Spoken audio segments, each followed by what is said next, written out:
Hello, I'm Michael Langer. I'm the lead pastor and church planter at One Ancient Hope Presbyterian Church here in Iowa City. I'd like to invite everybody to join us for our community worship service this Sunday morning. We meet at the Robert A. Lee Rec Center on the corner of Gilbert and Burlington Streets in the middle of downtown Iowa City at 10:30 in the morning.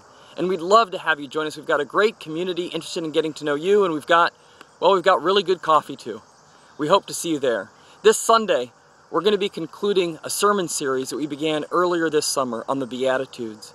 The Beatitudes is the beginning of a sermon that Jesus gave early in his ministry. It's recorded primarily in Matthew, starting in chapter 5. And in it, Jesus says these familiar words, "Blessed are the meek, blessed are the poor in spirit, blessed are those who mourn." And he goes on to say, "Blessed are the peacemakers." And he concludes his opening by saying, "Blessed are those who are persecuted for my name's sake."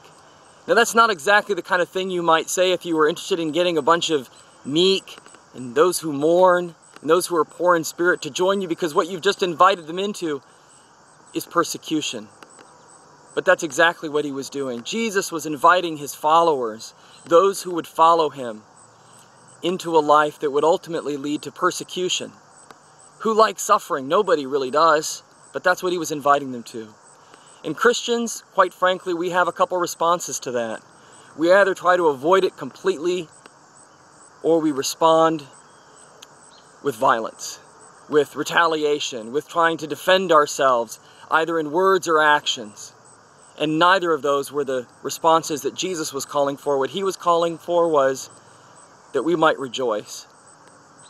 And that's crazy. So what did he mean, and how can we get there? How can we be a people who love Christ, love our city, love those with whom we disagree, and yet rejoice in the persecution when it comes? We're going to talk about this Sunday, and we hope you'll join us. We hope to see you then. Bye now.